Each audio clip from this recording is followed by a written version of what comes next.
Il est 9h22, bonjour, bon lundi matin. Qu'est-ce qui se passe avec ton Bruce? Il doit donner des spectacles? Ben oui, mon Bruce. Ça va pas bien, ça va pas bien. Bruce qui est en tournée en ce moment en Europe, une tournée pour laquelle, évidemment, toutes les critiques sont dithyrambiques. On passe à une histoire de chicane entre deux films. On se bat le box-office. Oui, c'est bien dit. On se bat le box-office. Alors, après le combat des clips, le combat des films.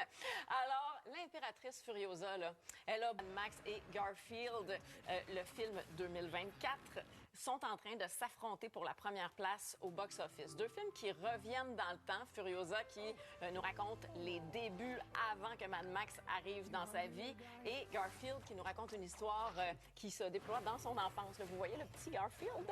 Alors, très mignon tout ça.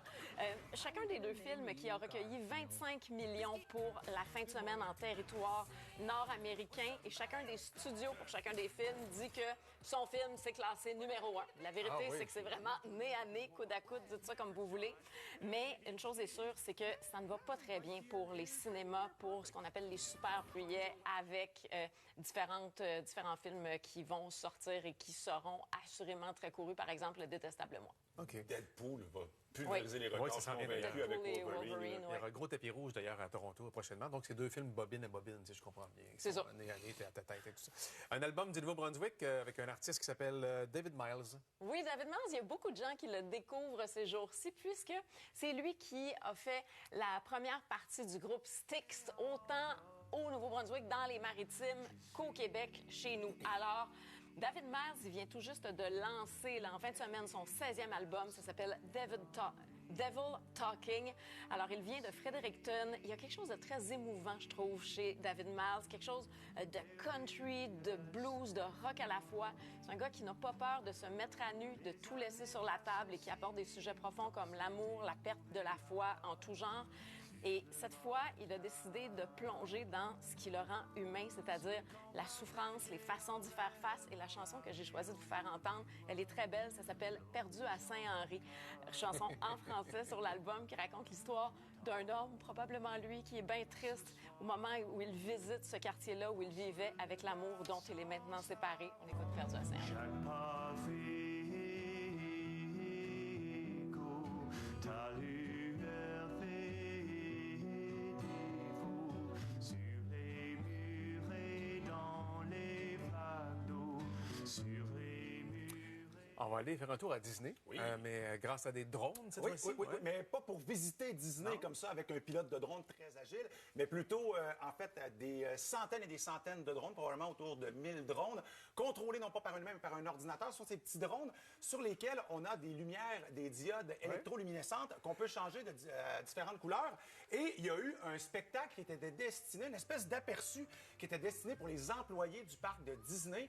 Et regardez la vitesse avec laquelle on allume et on arrive à déplacer les drones. Donc, en ce moment, ce que vous voyez, c'est la maison dans le film Up, là-haut.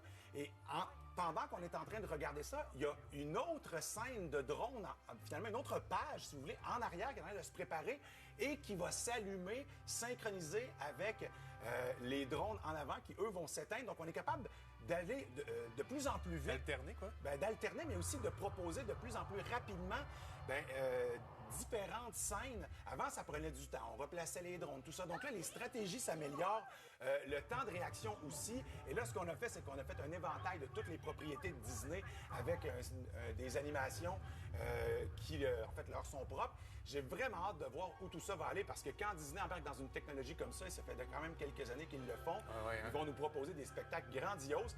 Et probablement que les feux d'artifice à Disney vont devenir de plus en plus rares. Là. Moi, j'adore quand tu nous présentes ça, Mathieu. J'ai l'impression d'être devant un gros light bright géant. Oui, c'est vrai, mais c'est exactement la même philosophie, mais il faut ajouter une troisième dimension parce que maintenant, on fait tourner ces œuvres-là aussi. Là. Light bright, Light bright. C'est la magie des couleurs. Ça marche encore chez nous, ça, le light bright. On connaît maintenant qui est couronnée la reine de la jungle. Eh oui, cette reine, c'est Claudine Desrochers, qui a été très impressionnante tout au long de l'aventure, qui se prêtait toujours au jeu. Mais apparemment que c'était pas facile de se rendre là.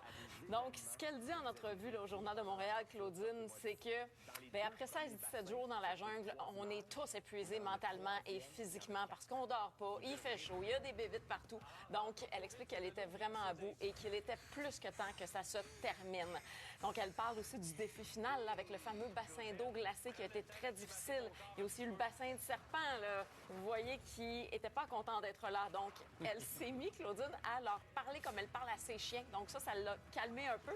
Puis le troisième bassin, le jus de putréfaction, arc, elle dit là, j'étais plus capable. J'en avais ras le bol. J'ai été assez aspergée pour moi à mon goût dans cette saison-là. Claudine, qui, on le sait, a fait 13 ans d'émissions quotidiennes du matin là, avec les saisons de Claudine et tout simplement Claudine, qui dit que Sortez-moi d'ici, c'était beaucoup plus qu'un retour à la télé pour elle. C'était l'occasion de dépasser ses peurs, de travailler sur elle. Puis bien sûr qu'elle aimerait ça revenir à la télé et à la radio. Et d'ailleurs, apparemment que ce soir à 18h30 à Sucré-Salé, il y a quelque chose qui sera annoncé dans ce sens-là. Mais peut-être, Gino, que la confidence, tu vas réussir à lui soutirer avant parce qu'elle est avec toi à 10h ce matin. Exactement. On va travailler le dossier, on verra. Parle-moi d'Imagine Dragons qui nous offre un nouveau vidéoclip. Hein? Oui, puisqu'Imagine Dragons se prépare à lancer un tout nouvel album. Ça va sortir le 28 juin prochain. C'est le premier... Lance un nouvel album? Joe Rocca, cofondateur des Dead Obies, un artiste que j'aime particulièrement, qui revient, oui, avec un deuxième album solo. Ça s'appelle Hybride. Joe Rocca, il a marqué la scène musicale et il continue de le faire. Moi, j'ai toujours adoré sa voix qui est nasillarde, qui est unique, très travaillée, qui nous force à porter attention aussi aux textes et aux lignes punch. Donc, toujours quelque chose de très sensuel dans sa façon de poser les mots sur la musique. Il est capable de nous faire danser également. Donc, le titre de l'album, Hybride, c'est parce qu'il est à une croisée des chemins. C'est ce qu'on comprend dans tous les textes. Il dit que c'est une dualité. C'est le rappeur qui devient chanteur, l'adolescent qui devient adulte, l'amoureux qui veut aussi être l'amant. Donc, des textes souvent personnels, des sons, des styles beaucoup plus larges, donc qui mêlent R&B, pop, funk et bien sûr rap.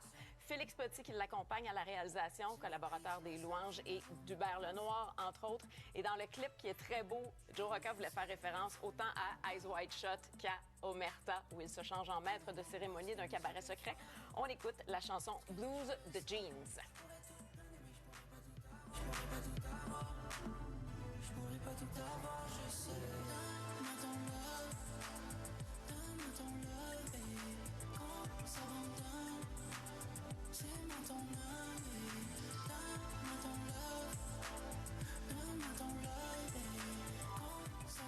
De la musique, on va passer maintenant à l'hydratation avec Mathieu. On fait vraiment de tout à Salut Bonjour.